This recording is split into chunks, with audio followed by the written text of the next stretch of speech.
ప్రొద్దుటూరు మాజీ శాసనసభ్యుడు రాచమల్లి శివప్రసాద్ రెడ్డి గారు ఎక్కడా ఎవరూ చేయనటువంటి పనులు చేస్తాడు. ఆ పనులు చేయడంలో ఆయనకే దిట్ట. ఒక్కసారి ప్రొద్దుటూరు ప్రజలు ఈ ప్రెస్ మీట్ ద్వారా ఒక 10 నిమిషాలు ఈ విషయాలు గమనించాలని కోరుతున్నా. ఎక్కడైనా ప్రతిపక్ష పార్టీ అనేది voice for voiceless, hope for hopeless. అంటే వాయిస్ ఫర్ వాయిస్లెస్ అంటే మాట లేని, ప్రశ్నించలేని ప్రజల గొంతుకకై ప్రశ్నించడం. హోప్ ఫర్ హోప్లెస్ అంటే నమ్మకం లేని ప్రజలకి నమ్మకాన్ని కలిగించడం ప్రతిపక్ష పాత్ర. కానీ ప్రొద్దుటూరులో రాచమల్లి శివప్రసాద్ రెడ్డి గారు ఎట్లున్నాడంటే, నేను 40 ఏళ్ళ వయసు నాది, నేను ఇంతవరకు గత 10 సంవత్సరాల నుండి గమనించింది ఏంటంటే,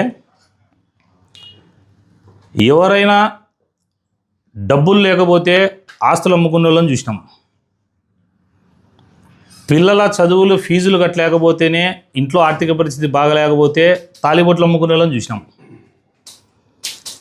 వ్యవసాయంలో నష్టాలు వచ్చి వ్యవసాయం జరగకపోతే వ్యవసాయం కోసం కూడా ఇంటి దగ్గర ఉన్న పశువులను కానీ గొర్రెలను కానీ అమ్ముకునే వాళ్ళని చూసినాం. లాస్ట్కు డబ్బులు లేక ఆర్థిక పరిస్థితుల్లో పిల్లలకు అన్నం పెట్టలేని పరిస్థితుల్లో తల్లిదండ్రులు కిడ్నీలు అమ్ముకునే వాళ్ళు ఉన్నారు.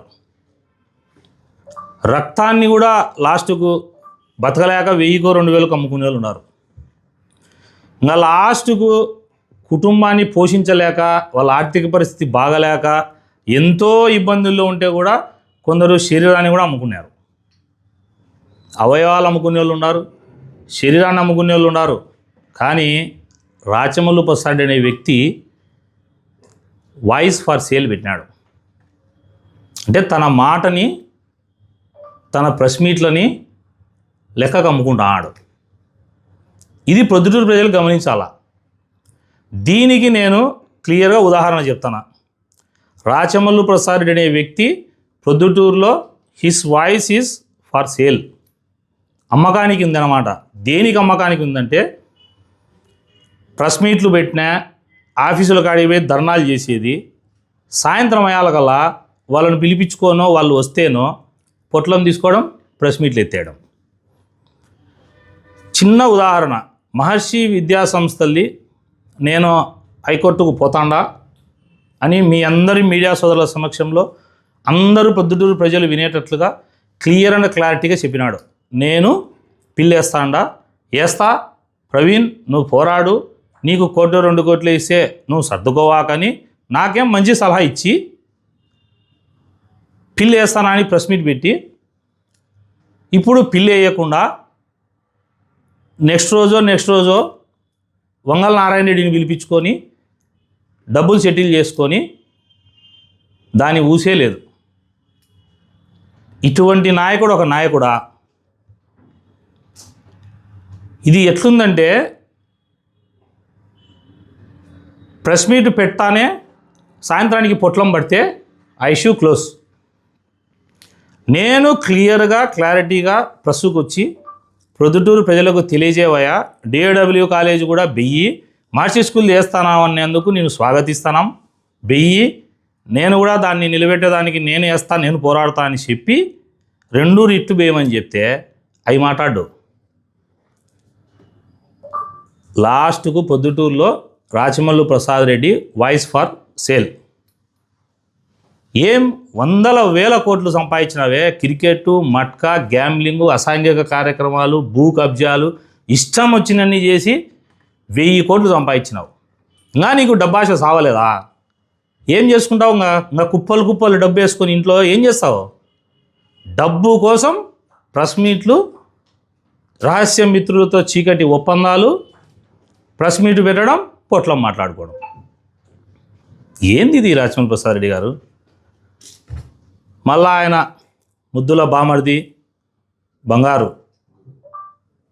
రెడ్డి గారు అలియాస్ బంగారు, ఆయన మాట్లాడతా, ప్రవీణ్ యాడికి పోయినావు ప్రవీణ్, ప్రశ్నించి ప్రవీణ్ అంటున్నావు. ఎస్, ప్రవీణ్ రెడ్డి అనే వ్యక్తి ప్రొద్దుటూరు ప్రజల కోసం ప్రశ్నిస్తా బంగారెడ్డి అన్న. ఒక్క స్టేట్మెంట్ ప్రవీణ్, నువ్వు ప్రతిపక్షంలో ఉన్నప్పుడు, ప్రతిపక్ష నాయకుడిగా నువ్వు ఉన్నప్పుడు, తెలుగుదేశం పార్టీ ఇన్ఛార్జిగా ఉన్నప్పుడు ప్రతిపక్షం అంటే ఎట్లుండాలనో ఒక స్టాండర్డ్ సెట్ చేశాను నేను. ఆ స్టాండర్డ్స్ మేము ఫాలో కాలేకున్నాం, మా చేత కావడంలే. నువ్వు వచ్చి ప్రతిపక్ష పాత్ర పోషించని చెప్పు, పద్ద నుంచి చూపిస్తా ప్రవీణ్ రెడ్డి అంటే ఏందని. మీ బావ 2 సార్లు ఎమ్మెల్యే, ఇప్పుడు మీకు ప్రతిపక్ష హోదా లేదు, కానీ 11 సీట్లకు పరిమితమైన మీరు ప్రజల తరపున ఓడిపోయిన మాజీ ఎమ్మెల్యే మీ బావ, municipal chairman YSR party, vice chairman నువ్వు, ఇంకొక వైస్ చైర్మన్ ఆయిల్ మిల్లు కాజాన్న, మీరంతా రాజ్యాంగ అధికార పదవుల్లో ఉండి ఎగ్జిబిషన్ కాడ నేను రేట్లు పెంచింటే ఆ రోజు ఫ్రీ పెడితేనే వచ్చి ధర్నా చేసినావే ప్రవీణ్ అన్నావు. ఎస్, నేను నిన్ను ఒప్పుకుంటానా బంగారెడ్డనా, చేసిన. ఎందుకు చేసిన? ప్రతిపక్షంలో ఉండా ప్రజలు ఆ రోజు సమస్య నా దృష్టికి వచ్చింది కాబట్టి చేసిన. నువ్వు చైర్మను, నీ ఇంకొక వైస్ చైర్మను, నీ కౌన్సిలర్లు